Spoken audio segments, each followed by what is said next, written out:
I'm Vicky, and I'm going to be doing my weekly tarot reading today, which this week is going to be a Middle-earth themed tarot reading, a Tolkien tarot reading, if you catch my drift. I currently have in my collection 2 Lord of the Rings decks of tarot and 1 Lord of the Rings Oracle deck. So I'm just putting them together with another Oracle deck and a little some inspiration cards as well. Excuse me, my hay fever's playing a little bit.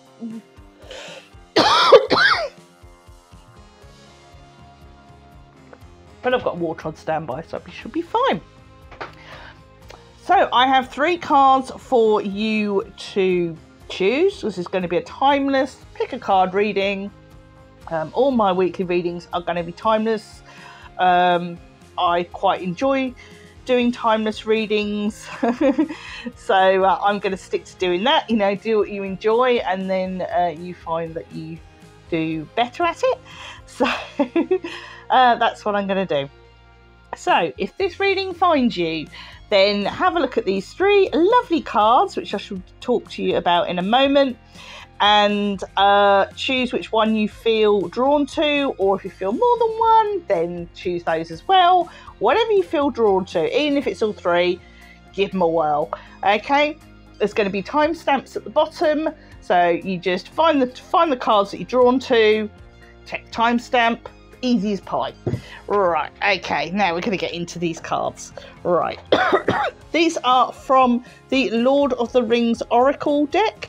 These are a pre-movie Oracle deck, so they're quite old, and they form part of a sort of game package with a nice little booklet that goes with them, and they even have their own little ring that goes with them. It's and a map, and it's all really fun. But I initially, when I first used these cards, I sort of was a bit not sure about them, but I've got used to them now, and they're quite nice to use. So that's what we're going to do today. Right, so our first card 1, for those of you drawn to card 1, you have the Hobbits. It looks like they're up for some kind of social occasion here. So we've got our lovely Hobbits. Then we have for our card 2, we have Old Man Willow. Now, those of you who know the story of Lord of the Rings, you'll know that just outside the Shire, in Buckland, on the edge of Buckland, where some of the hobbits live, they have this old forest, and in the old forest there's Old Man Willow, who caused some problems for the hobbits when they first left the Shire, until Tom Bombadil came along. But anyway, we move on now. And finally, we actually have a card for the Shire. So these really sort of feel very much like they're going to be very close in. I'm feeling a bond between them, as it were. So if there are people drawn to the 3, that's going to be quite interesting for you. So anyway, these are your 3 cards. Okay, have a good think about it. I'm going to stop gas bagging for a couple of secs so that you can sort of tune in and see which cards you feel drawn to, and then I will meet you at your timestamp for your reading. Take care. I'll see you soon.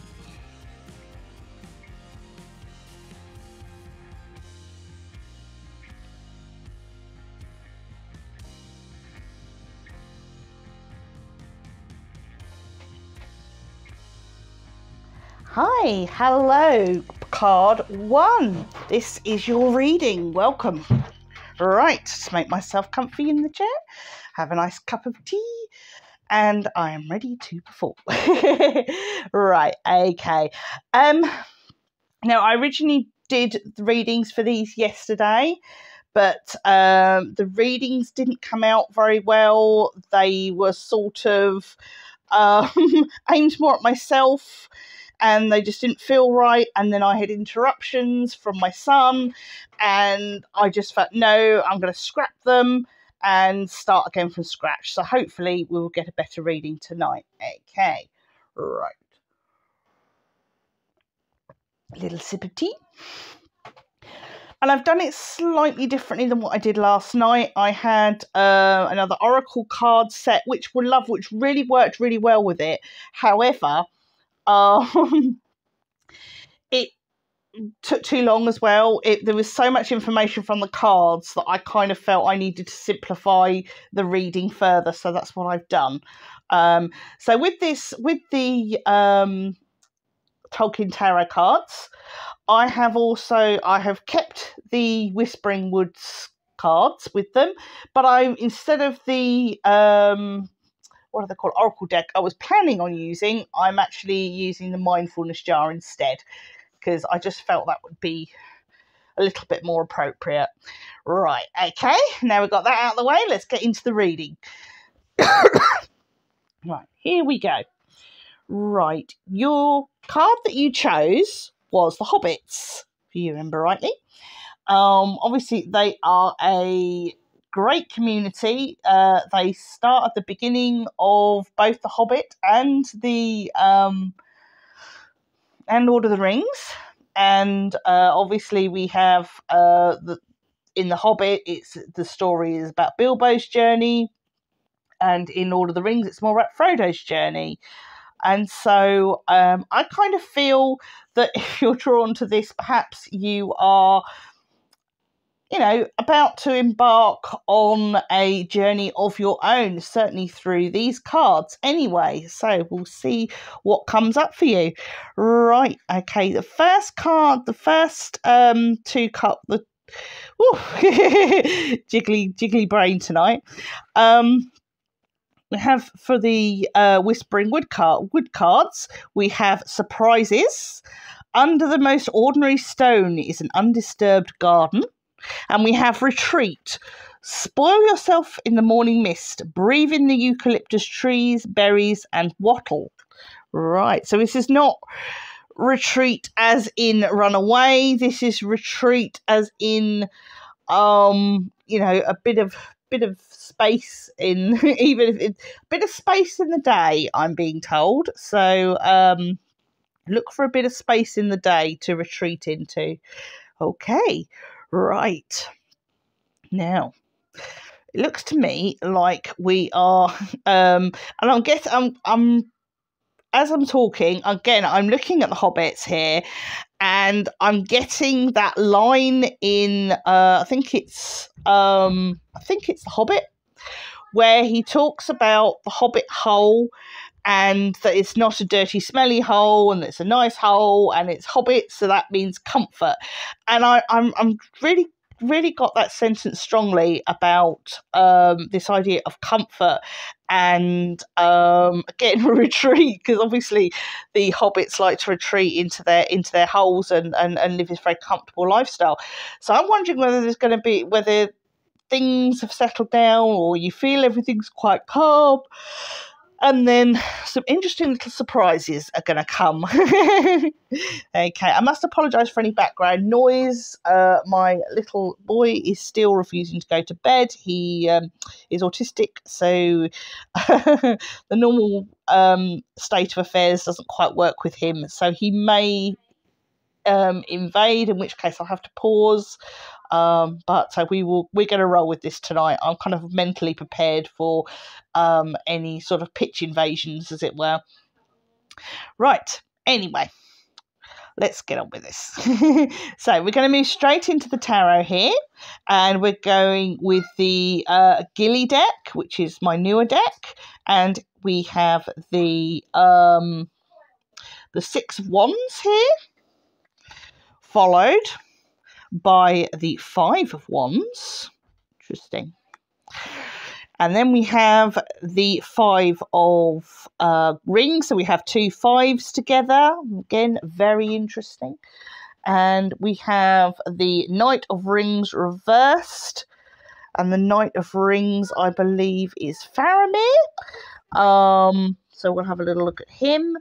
And then finally we have our Queen of Rings, which is Rosie. So we have, for our top deck here, as it were, we have three rings. Oh, three, the elven rings. So we've got three rings. and 2 wand cards. Okay, we don't have any major arcana cards, but we do have 2 court cards, and they are both rings. Right, okay. So when we're having a look at this, it seems that you have overcome some conflict, but there's still some residual issues around that conflict. Although that issue has been resolved, it's like it has, but it hasn't. Do you know that kind of feeling? You know, you've sort of officially resolved something, but there's still consequences. There's still issues to deal with around it, which is what I'm getting. I'm getting, when I'm looking at this, I'm being drawn to this broken ring. This ring is broken in 3 pieces, as if a group of people have kind of had a disagreement, and although it's been resolved, it's not been resolved to the satisfaction of everybody. There's still there's a bad taste in people's mouths over it. Okay, especially this character here, our dear Faramir, the Knight of Rings. Now, obviously, Faramir was treated quite unfairly by his father. He was, his father favoured his older brother, and he even got sort of sent out to what was technically a suicide mission as well. So it feels like somebody in this disagreement, as I say, although it's been resolved, has not been very fairly treated, has not been has not come out of this unscathed. And perhaps, this might even be yourself. Maybe you've not come out of this completely unscathed. You're the one who's feeling aggrieved, and this is unfair, and sort of told to suck it up. And I feel there's going to be some redress for that. There's going to be some redress. And I think that's going to come in the Queen of Rings here. I think that she, I want to say although she's holding a rosy here, she's holding a garland or a flower crown or whatever. I kind of feel she's holding an olive branch. That's what I want to say. There's an olive branch here, and not to be afraid to take that olive branch and listen to what somebody has to say. I know you're hurt. I know you're upset. But don't be too proud to, when somebody reaches out to you and wants to sort things out. Be a good listener. Listen, and be like Faramir. And if someone had Faramir was a very sensitive, intelligent guy. He was more of a lover, not a fighter, sort of thing. He only fought because he had to, not because he was really into that kind of thing.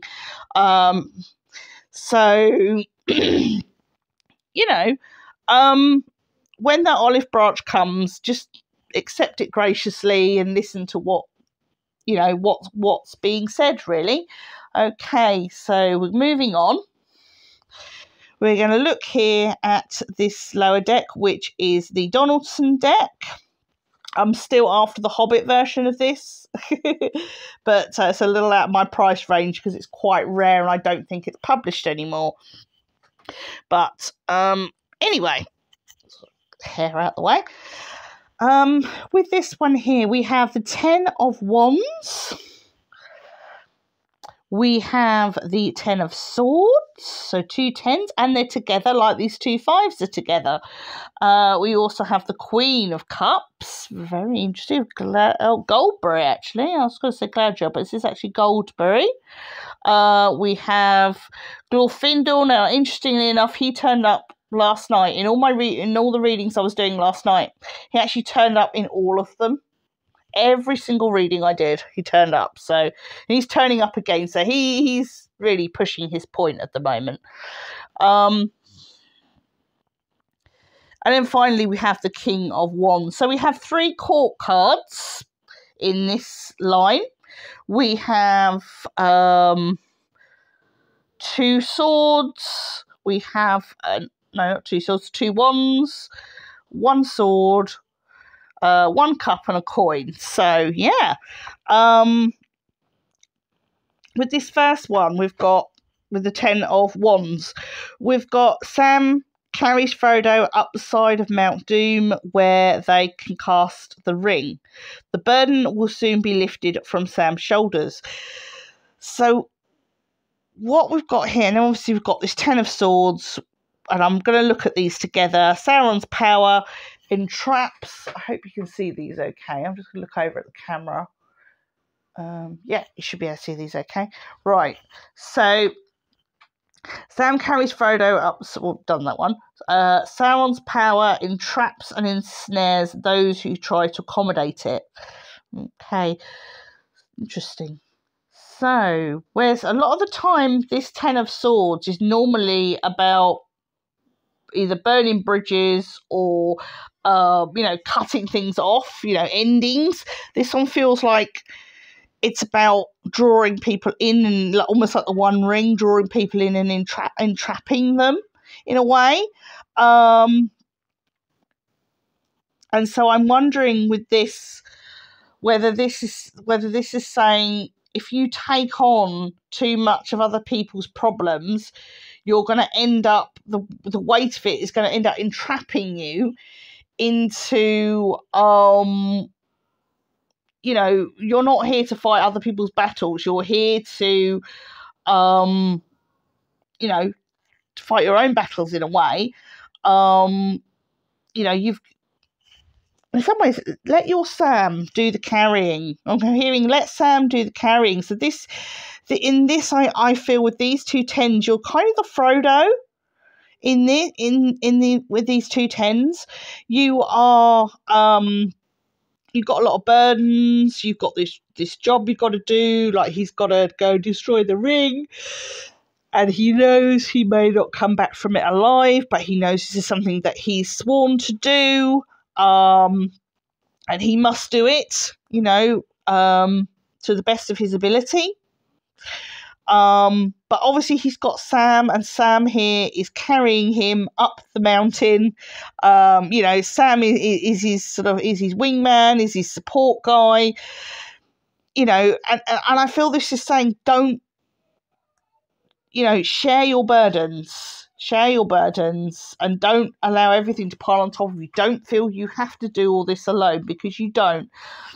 And then we move over to the Queen of Cups, and it's Goldberry. And if you don't know who Goldberry is because you've only watched the movies, well, Goldberry is the wife of Tom Bombadil. And you're going to go, and if you've only watched the movies, you're going to go, who's Tom Bombadil?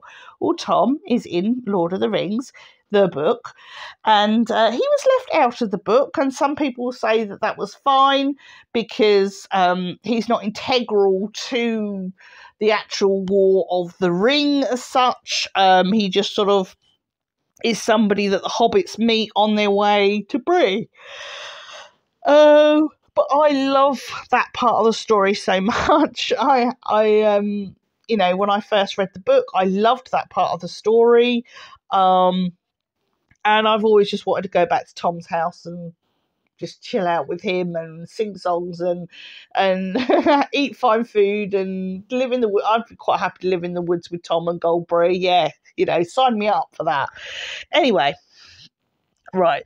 So what we have here is Goldberry, and she is known as the river's daughter. So it was almost like the river is like the mother, and she is sort of a product of the river, as it were. She's the river's daughter. And so, bless him, Tom often goes and gets water lilies, puts them in a bowl, and she sort of sits in there, and she's just, happy as Larry. So she's kind of like a water spirit. I think that's the easiest way to describe it, but she's kind of an embodied water spirit as such. But,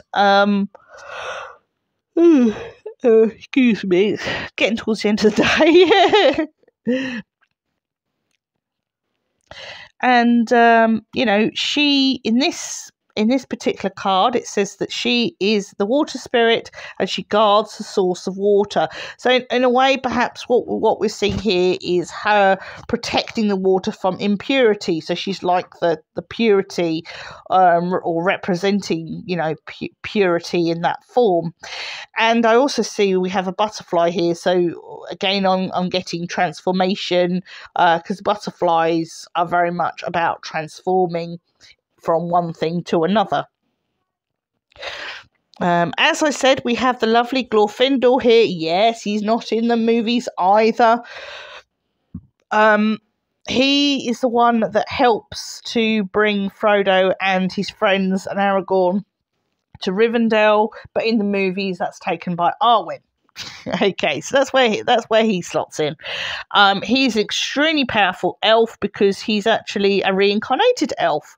If you don't know, when elves die, they go to a place called in Valinor called the Halls of Waiting, which is looked after by what's his name, Narmo or Mandos, because the halls are also called the Halls of Mandos.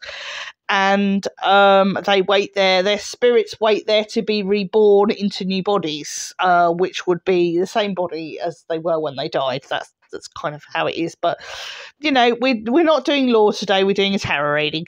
So he's a reincarnated elf and he's got Maya powers. So that's kind of the long and short of it. And he fought a Balrog as well. That's how he got killed. He fought a Balrog like Gandalf. Anyway, so he's kind of an elf Gandalf. Anyway, right. So with him here, as I say, I'm taking special notice because he turned up in all my readings last night. All the readings I did last night, he turned up. So, and we have our lady here who is pretty purity, and we've got Glorfindel. I just feel here that, and then when I'm looking at the King of Wands here, we've got Theoden's challenge is to rid himself of Wormtongue's influence. And again, I think I had that last night as well. So what I'm getting here is that there is some kind of gossip around you that is grossly unfair, or there are people feeding you information about others that isn't true. Okay, and it's not good information. So if you're around somebody who is slagging other people off and telling them that you shouldn't listen to this person, or this person's this, that, and the other, and they're not being very kind to them, then maybe this person isn't as honest and truthful as they appear. So perhaps this has something to do with especially with this Ten of Swords, about being drawn into a snare, and maybe it's time to share what this person is saying to other people. Find a trusted person to confide in. That's what I'm getting the feeling, because this person who you can confide in is probably your Glorfindel character here in your life. You need to find this super elf in your life, or somebody very much like them, who is willing to, who's got a willing ear to listen, and someone say, look, this person's saying this, and this, and I don't feel comfortable about this. And if they're worth their salt, they'll either offer you advice or they'll just be a listening ear, if that's what you want. So my advice to you would be to, even if they can't do anything to help you, if they can provide a listening ear, I think that will be very beneficial to you. So that's where I'm going to leave this reading. Apart from, we're going to do the mindfulness exercise, I'm going to tell you the mindfulness exercise, okay? And this mindfulness exercise is mindful immersion. And the little blurb here is the picture we've got here is of a bubble, and it almost looks like the world, doesn't it? So it kind of feels like the world of Arda, but it's obviously it's just a bubble. It'll go pop. But anyway, so mindful immersion. The purpose of this one is to cultivate contentment in the moment and escape the persistent striving we find ourselves caught up in on a daily basis. Pick a chore, something you usually just want to get done before moving on to your next task. Rather than treating this regular chore, try treating it as a completely new activity. For example, washing up. Notice how the water flows into the sink, how the washing liquid intertwines with the bubbles with the water, how moving your hands through the water creates bubbles, and how they feel on your skin. The idea is to create and discover new experiences with a familiar task. Interesting. Everybody's got a chore that they do every day. Almost tidying up the lounge or doing the laundry or something like that. So that's certainly something that I could work on. But that is your reading. I hope it has been of use to you, and I hope it resonates with you. I do readings like this, Tolkien-themed readings, every day as a card of the day, and occasionally do ones like this where I go into a little bit more depth. I try to sort of incorporate lore into the readings as I'm doing them, because, well, I just love Tolkien, and I do find that for me personally, I just feel like I give a better reading this way. But anyway, I hope you've enjoyed it, and that we'll see you again. And as I say, I don't do this particular theme one all the time. I just do these ones now and again. So you'll have to look out and see when I do the next one, because I normally just pop one out. But I do try to pop a weekly reading out, and they tend to be general timeless readings. So hopefully, I'm also on Instagram. I'm on, what else am I on? TikTok. I've got a Facebook page. I've got all sorts of things. So you'll find me somewhere on social media. So anyway, take care. Look after yourselves. Hopefully see you again. Bye. Hello, card 2, and welcome to your reading. Right, okay.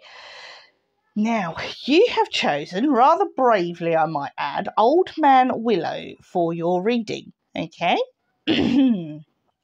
So, we are going to have a look at this. Now, interestingly enough, yesterday, when I first did this reading, I had extra cards come out. And again, today is no exception. There are a couple of extra cards that have flopped out, and so they are added to the reading as well. Right, so let's get cracking. Now, I kept these little woodland inspiration cards because I feel they really suit these Middle-earth readings. So, and an extra one flopped out. So we've got an extra one of these words. The first one is flow, which is go with the flow as the water does downriver, do not hurry. Now, if I remember rightly, the river in the old forest is called something like the Withy window or something like that. It's quite a long, funny little. I always thought it was quite a charming little river. That's the one where old Man Willow lives. And he is not the nicest of trees. He tries to make the hobbits fall asleep so that he can consume them rather than nastily. He sort of wants them to fall asleep so that he can eat them all up, gobble them all up. So he's a bit of a naughty tree. And Tom Bombadil comes along and saves them. Now, I think I mentioned Tom Bombadil in my first reading, card 1, if you were there, because we came across his wife Goldberry.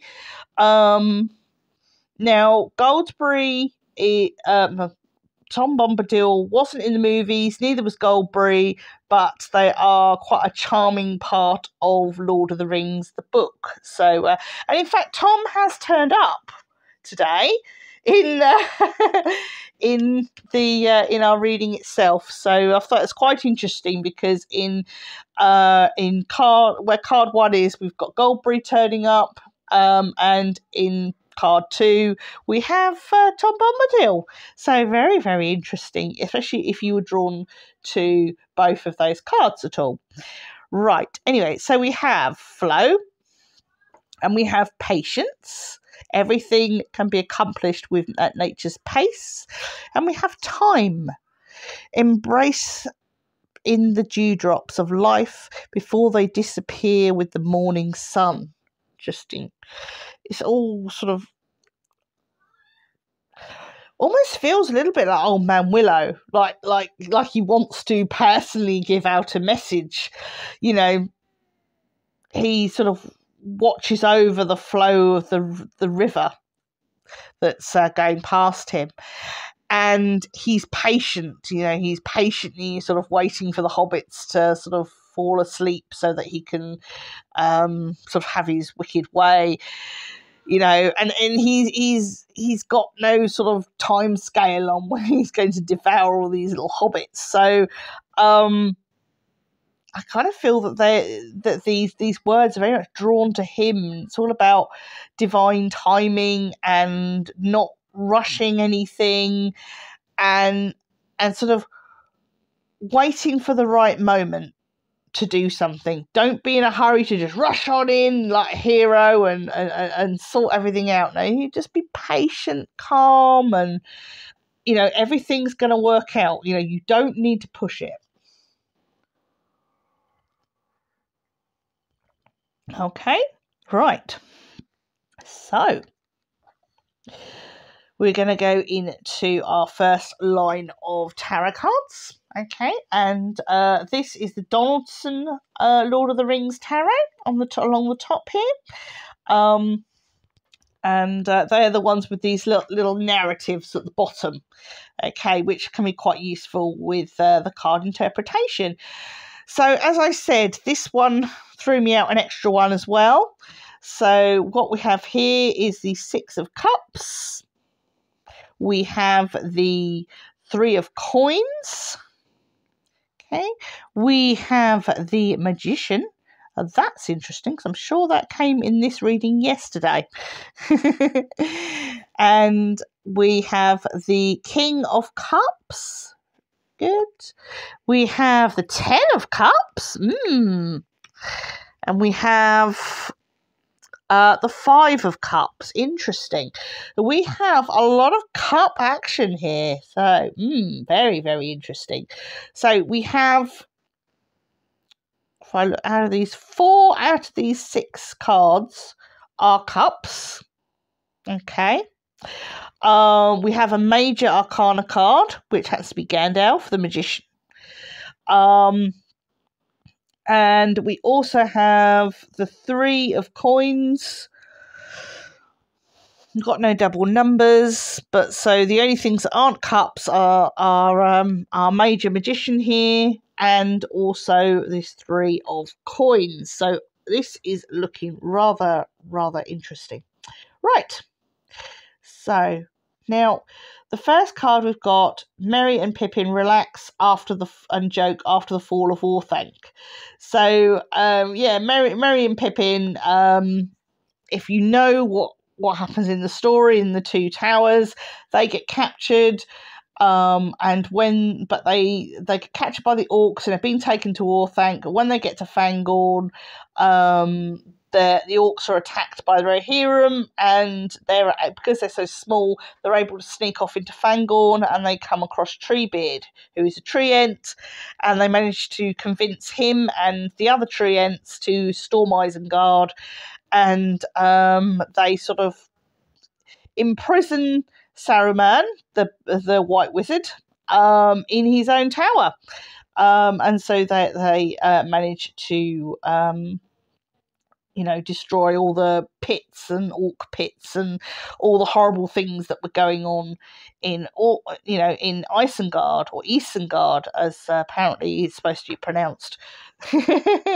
So yeah, so at this point, Merry and Pippin have found the stores, and Saruman's stores, and they are enjoying the pipeweed and the food, and they're just having a whale of a time. And this is how the three hunters find them. Aragorn, Legolas, and Gimli find them, just living it up like lords, as they, after they've been so worried about them. But anyway, the next card that we have here is the Three of Coins. Bilbo reading in his library to learn new skills and gain new abilities. Now, I would think that this point in the book is perhaps the before he went to Rivendell. This is perhaps more towards the end of The Hobbit, I would think, or between the time of the end of The Hobbit and the beginning of Lord of the Rings, where he's starting to write his memoirs and adopting Frodo and that kind of thing. So this is quite sort of between book history, what was going on in the meantime. And of course, Gandalf always turns up when you least expect him, but here he is. And what I think is going on here, or the message that it sends, is a sense of calmness. Calm after the storm. You get obviously the calm before the storm, but this feels like calm after the storm, after all the stress of a situation. It's just like, I can breathe a sigh of relief, and just maybe, I think Bilbo processes what's been happening to him by means of writing his memoirs, and I feel that perhaps you're in that situation at the moment. Not that you're writing your memoirs, or you might be.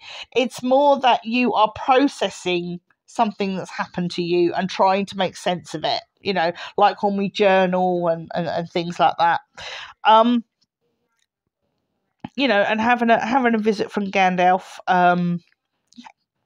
is always welcome. Now, on here it says that Gandalf commands the material elements of the universe. And obviously we've got a ring, but this is not the ring. This is the fire ring that he has. I can't remember the name. I think it's Narya, something like that. But I don't want to get that wrong. I think Nenya is Galadriel's ring. But I just really didn't want to get the rings names wrong. But this is like a fire ring, and it inspires people, and that's what Gandalf uses while he's in Middle Earth. And obviously Saruman was quite jealous that Círdan, in fact, this is Círdan over here, isn't it? Yeah. Well, interestingly enough, Gandalf and the ring, and then Círdan turns up. But anyway, so yeah, it's like Gandalf uses it to sort of inspire people and things like that. And it's sort of flying high above him way, but he does sort of keep it hidden on him. People don't realise that he has this ring. He doesn't wear it openly. But anyway, we need to get on with this. We need to get on with the reading. Right. With our King of Cups, he seems to be, in here we've got Thorin Oakenshield and Gimli the Dwarf resolved to work together. I always find this is a bit weird, because Gimli was really, really young when Thorin Oakenshield in The Hobbit went off to reclaim Erebor. And obviously he died because the only reason Gimli wasn't on the trip was because he was considered too young to go. So his dad went in instead. So although Gimli is a kinsman, or was a kinsman of Thorin Oakenshield, they there's not really a lot of sort of communication with them on that sort of score. So I always find this narrative on here a little bit odd, because it doesn't make very much sense with the sort of story, and even some of the sort of back writings and stuff. I find it hard to understand what this is driving at here. But yeah, so we have Thorin Oakenshield as the King of Cups. Again, I'm just like, what? To me, it doesn't make any sense to have Thorin Oakenshield as the King of Cups. It just, no. But never mind. In this deck, he is the King of Cups. And they're resolving to work together. So what I feel is that as you're taking stock of a situation that's happened, and you're feeling a lot more confident in yourself at the end of this situation, you've reevaluated everything, you're feeling more confident, perhaps it's time to take somebody under your wing. I think this is where we're going here. And that, in this, Gimli's a younger person, and, maybe if Thorin had lived, maybe he would have taken Gimli under his wing. Who knows? But I'm just going to put it out there. I kind of feel he's taking, in this, metaphorically, he's taking Gimli under his wing, and he's supporting him. And this sort of friendship or companionship is going to be a really, really successful, really, really a real sort of gem, that kind of thing. You're finding a real gem. This Gimli here, he is a real gem of a dwarf as well. He's a lovely dwarf. He kind of isn't like a typical dwarf in a lot of ways. He's a really very, very different anyway. But and we come to this 10 of Cups, and it says, their commitments fulfilled, the companions sail across the great sea to the western blessed realm. Círdan remains on Middle Earth. And it's always really sad, because Círdan gets left behind, because he's promised to stay until all the elves have gone across the sea to, all those who really want to go. He's there waiting to, build their boats and take them across, and then on the last ship, when they know no one else is coming, is then he will actually board that ship and go to Valinor. And he really, really wants to go to Valinor, but he sort of has promised that he will remain to make sure that all those who want to go, and that they have the right ships and everything else. And he's kind of got all these secrets of the shipbuilding of the ships that will take the elves to Valinor. So I do feel a bit, he seems like a lovely bloke. And unlike in this picture here, Círdan is supposed to have a beard now, because he's like an OG dwarf. He's like, what dwarf? Elf. He's one of the original elves, and he has a beard. So there's the whole thing about Círdan, is he has a beard. This Círdan doesn't have a beard, so that's another naughty one. But here we go. It is quite sad that he sort of remains on Middle Earth, looking out to sea, longing to go with the elves. It must be a really hard job to do, sort of letting people go to the place you want to go, and you can't go. You have to wait until it's your time. It's tough. But then he probably has a lot of experience to pass on as well to lots of younger elves and stuff like that. So, But I kind of, when I look at this, it's saying on about happy ending, sailing off into the sunset, which is like the typical movie thing, isn't it? Where they all sail off into the sunset and are going off to a great new life and everything. It's not quite like that in the book. Everybody thinks that like Frodo and Bilbo are going off to live forever in Valinor, but that's not how it is. They will die because they're meant to die, because they're mortal. And in some ways, it's possible they're probably going to die a whole lot quicker, because the time difference is very, I think it's something like an hour is like a day. a day is like a more like a week, and that kind of thing, and so it feels to them like they're aging really quickly, but they're in bliss. They're sort of aging really quickly, but they're aging at the normal rate, but it feels to them that everything is or they're sort of speeding up, and it's not a something. It apparently could. That's why there's like this ban on mortals going to the Undying Lands, because it's not a land of immortality. It's a land for those who are immortal. If you know what I mean, it's the people who dwell within the land that are the Undying, and not you go to the land and become Undying. If you know what I mean, so.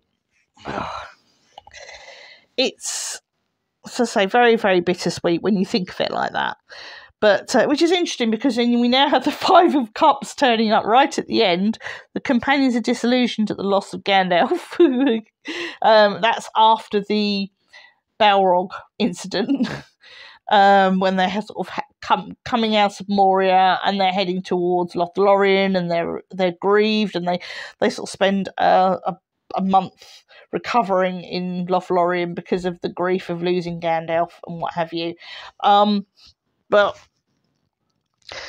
yeah, it kind of feels bittersweet. So perhaps this friendship here is, or taking somebody under your wing, or supporting somebody. Perhaps this younger person has gone through some really difficult times, and you are now sort of supporting or mentoring that person and helping them to make their life better, so giving a little back to the universe as such, or giving back to the community as such. So look out for that. It can be email support to one-on-one support, who knows. But I do feel there's a little bit of perhaps support to somebody who's been through a difficult time, and you're going to be able to provide them with some sort of support. That's what I'm feeling anyway. Try not to go off a tangent with lore, but anyway, we're going to come on to the Gilly deck here. And as I say, we've got Tom there. We have the World. Tom is the Knight of Wands in this. We have the World, which is the only major card along here. We have the Ten of Cups, which is very interesting, because we've got the Ten of Cups in this line as well. So we've got two Ten of Cups here. So this is really reiterating something absolutely awesome is about to happen. Because obviously we've got the World, so all's well that ends well, I'm getting. We've also got here, we've got the Four of Swords, and we've got the Eight of Wands as well.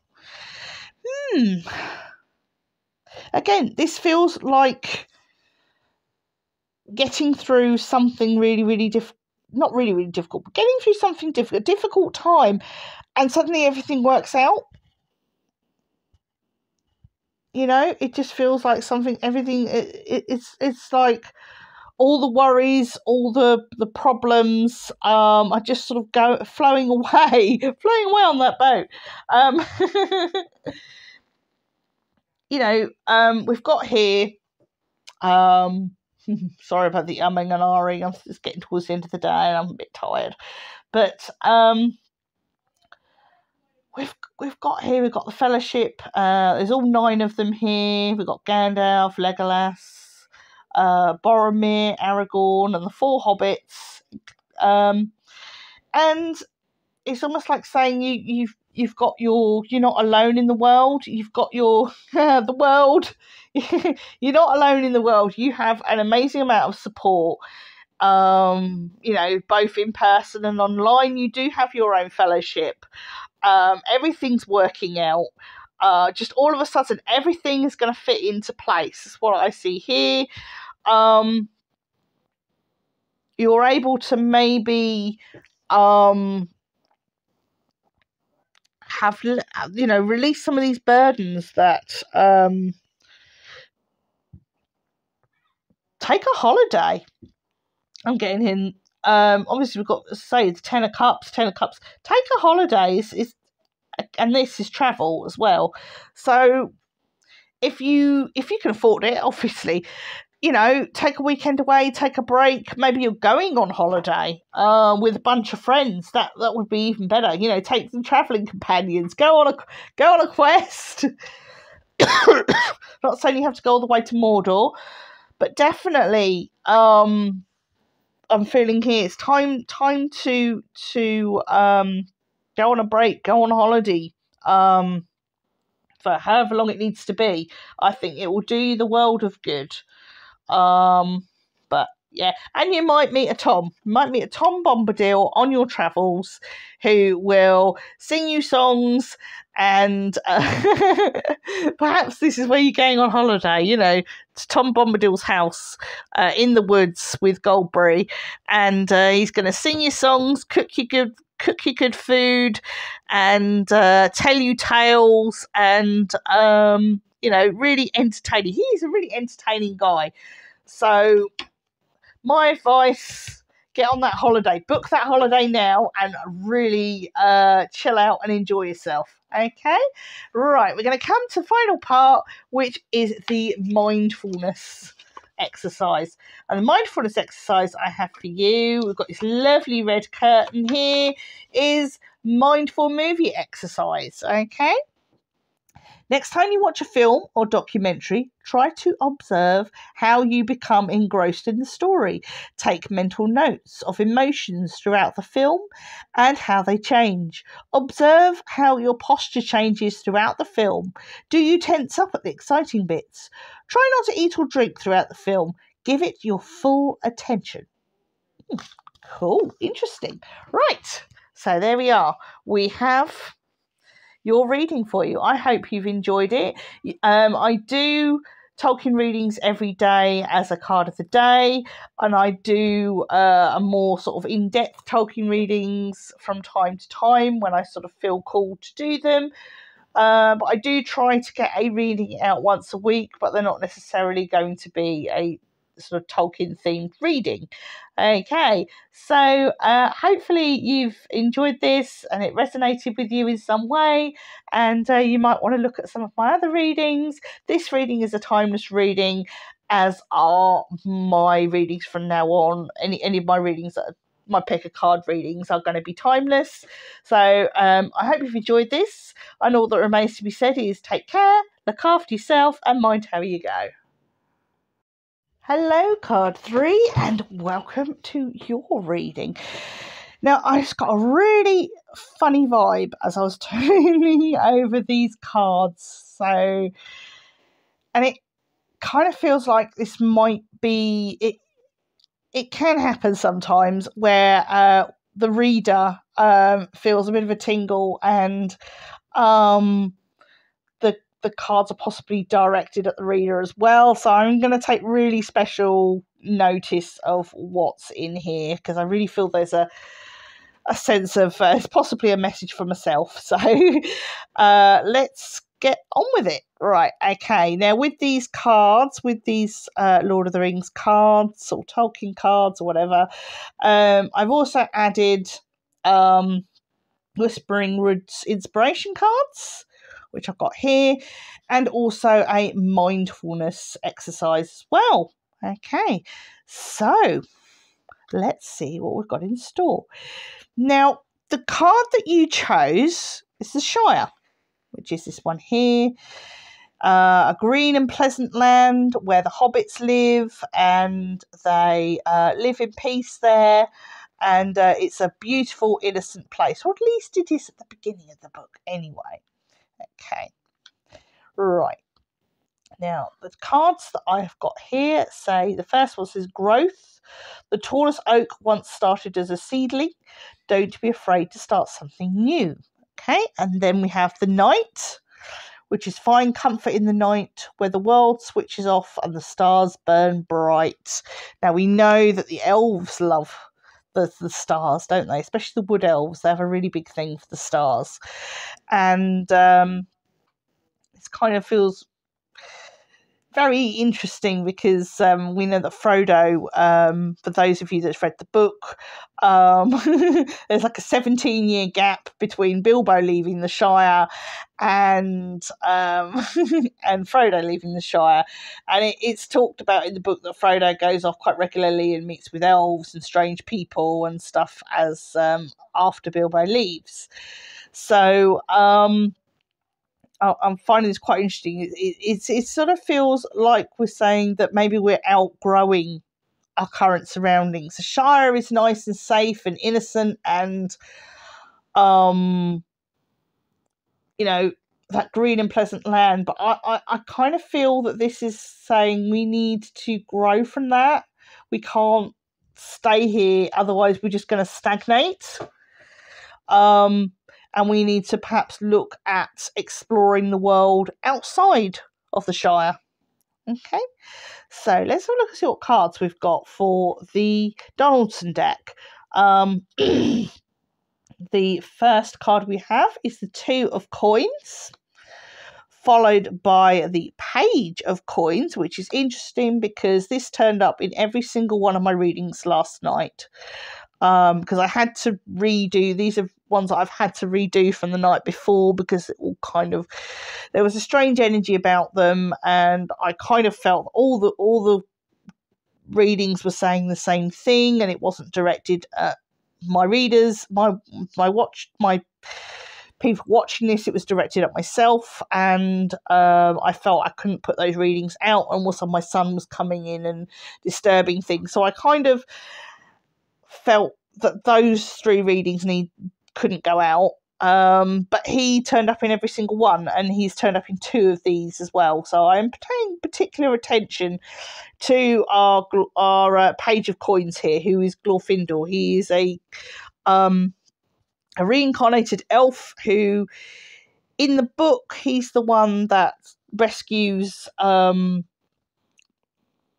or goes out and finds Frodo and his companions as they're making their way to Rivendell with Aragorn, and helps Frodo with his injury and everything, and carries Frodo to Rivendell. Whereas in the movie, Arwen takes his job, Poor old Glorfindel was robbed. But anyway, we have the 5 of Wands here as well. We also have the Page of Swords, and we have the 7 of Swords. So there's a little bit of sword action going on here, bit balanced out with some coinage and a wand in the middle. So this is kind of looking quite balanced. This has got 2 pages. We've got the Page of Coins and the Page of Swords, which is rather interesting. So when I look at this, with our 2 of Coins here, it says the Ents are moving to do their work elsewhere. So here we have some tree Ents. One of them is quite well known in the story, is this fella here, Treebeard. This is Treebeard. Now him and his fellow Ents are the ones that go and destroy all the orc pits and the stuff at Isengard, although apparently it's pronounced Isengard, so we'll try and say Isengard.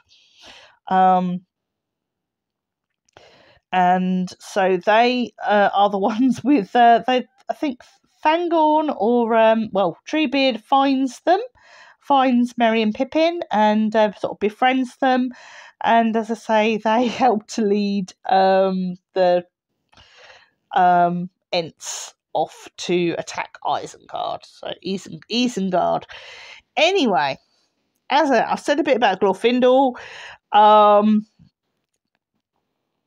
he is obviously this helpful friend here, and he's also carrying news. But we've also got here the Five of Wands, which is Bilbo's journey through Mirkwood, sees his friends captured by the spiders. So this is the bit in The Hobbit where the dwarves get captured by the spiders, and they're all wrapped up in the spider silk, waiting to be spider food. And obviously Bilbo uses his sting, which his blade, which he hasn't quite named yet, but he's about to name it Sting, and this is how he helps to free his friends.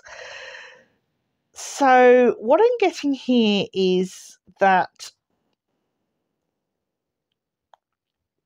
I feel like the Ents are moving on to do their work elsewhere. I feel you're moving on to pastures new. We've talked about that from the Shire. You're moving from the safety of the Shire. You're moving pastures new, and there is going to be a new friendship formed. A really good friendship, a really supportive friendship. You're gonna find your Glorfindel, and they're gonna help you navigate through all the ups and downs of starting a game. So I kind of feel you're starting a game, whether you're moving house, whether it is a new job. There's going to be somebody there who's really going to support you through and navigate you through that situation. So that's really, really good that you're not going to be on your own, and they are going to turn out to be a really, really good and supportive person. Okay, so that's cool. We've got here, as I say, this page of swords, and again, I kind of feel this all sort of melds in, as it were, with this Glorfindel character sort of morphing into. We've got here. This is Denethor of Gondor. He's a steward of Gondor with Faramir. This is Denethor. Oh no. With Pippin, sorry. Denethor talks with Pippin about his hopes and dreams. Denethor is a steward of Gondor, and he takes sort of Pippin under his wing and makes him a knight when they reach Gondor, and he sort of he sort of looks out for him and gives him a bit of because what's the word for it? I mean, he gets him singing songs and things like that. I mean, his mind is going at this point, and he's sort of falling to bits. But he does have this sort of moment where he allows sort of Pippin to, it's a very short moment, but he's kind of a strange mentor to Pippin for a little while. And then we have the Seven of Swords. Now, Seven of Swords, I just find is tricky. A lot of the sevens in tarot are quite tricky. And this one here is the trolls fight amongst each other for the spoils, while the sunlight comes up behind them. So I'm kind of thinking that there might be, with the support that you're getting from the Glorfindel character, and that sort of mentorship, whether there's going to be a little bit of jealousy, and somebody might try and steal your thunder, or feel that their thunder's been stolen, but they're not going to get anywhere with that. They're going to be put down quite quickly. The light's going to shine on them very quickly, and they're going to be put back in their place. That's the feeling I'm getting from those. Right, so we're going to move down to the lower deck, and these are the Gilly deck. This is my newer deck, and we have the Three of Wands. We have the three of rings. So these are probably the three elven rings. We have Treebeard as the King of Wands. We have Saruman as the King of Rings. And finally, interesting enough, we have Death, and we have Mount Doom. What's the word for it? Erupting as Death, which is interesting because that's the end of the War of the Ring, when when Mount Doom actually erupts, because the ring has gone into the furnace and been destroyed, and then Barad-dûr falls down, and everything just goes for Saruman, not for Saruman, for Sauron, it just all goes to pot. But so I find that very interesting that death is at the end of this reading. Doesn't mean a literal death, but it does mean the end of something quite important. As I say, we've got these three cards here: the Three of Wands and the Three of Rings. Now, looking at these, I'm just sort of gathering my thoughts together.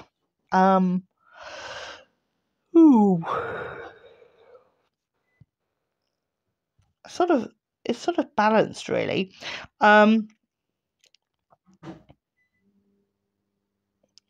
When I look at look at the death thing, Mount Doom.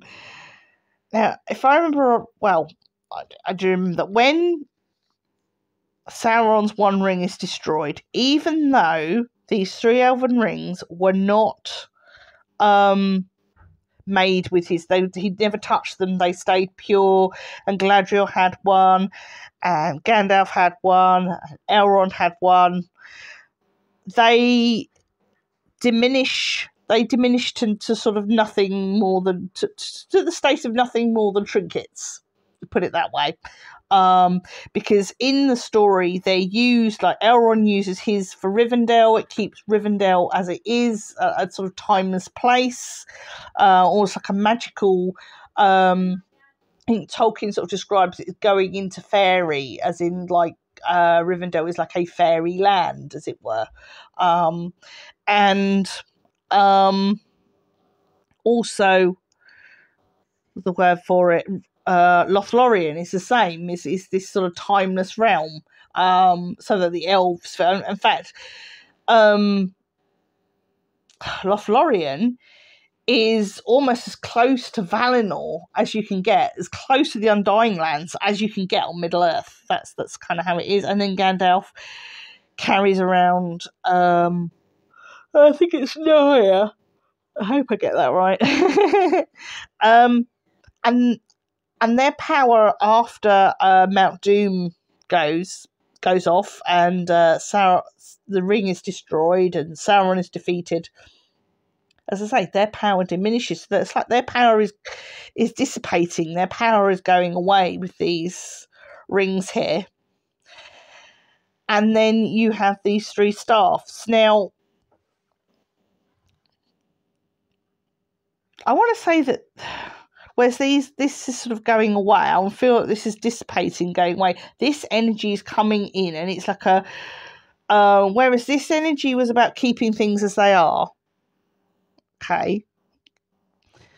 This energy is about things changing. That's the feeling I'm getting. This is more dynamic energy. This is new energy. This is things changing.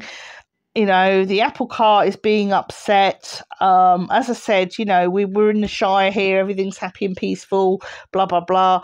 But I kind of feel that there are sweeping changes and necessary changes, which may sweep us out of the Shire and into new surroundings. That's sort of what I'm getting here.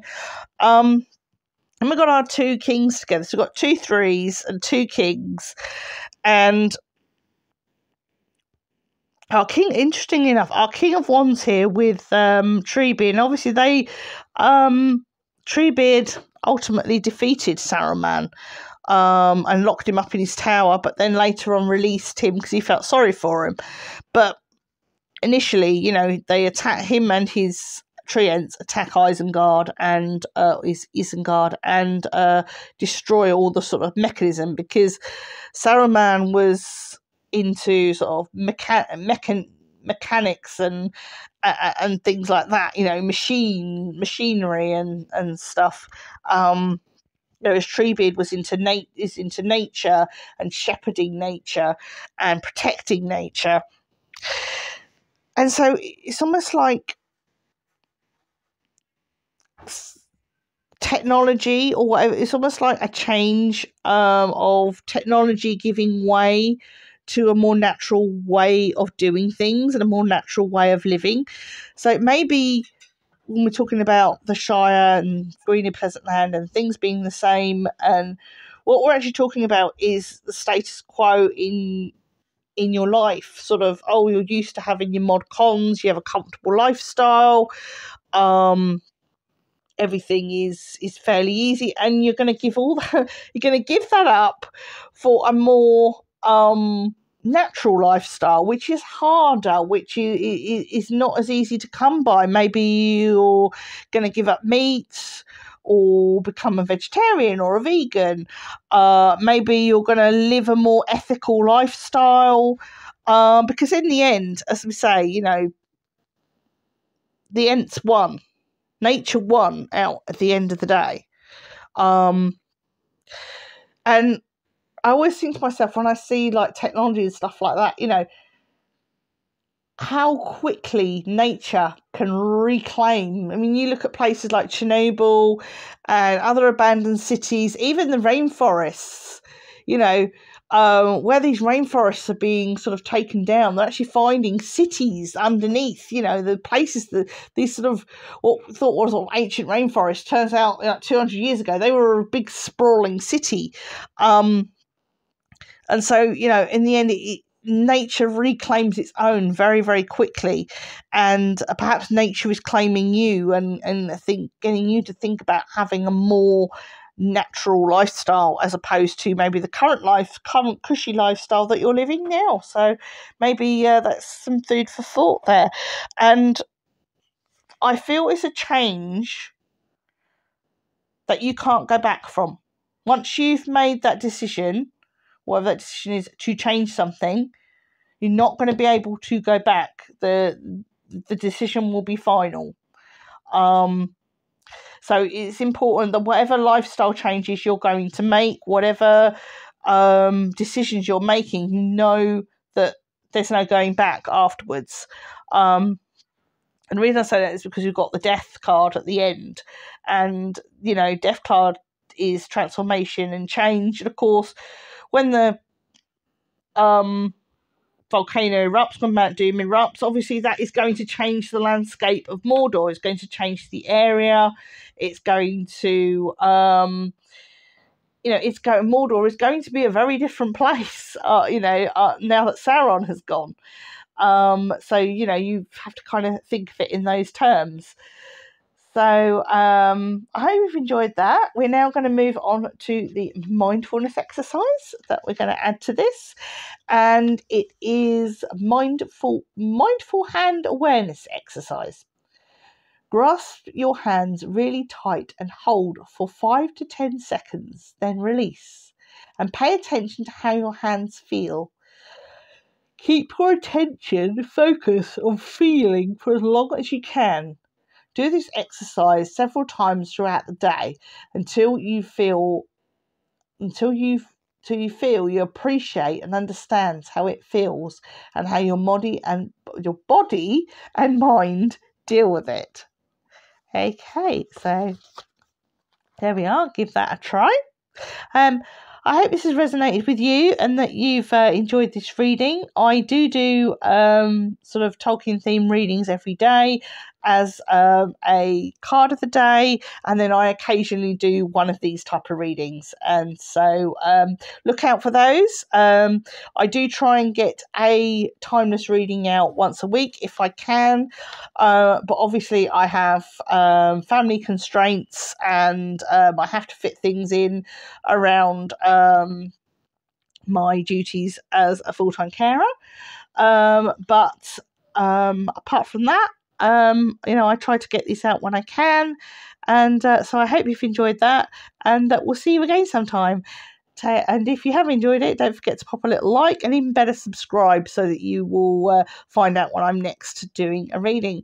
So all that remains to be said is take care of yourselves and mind how you go.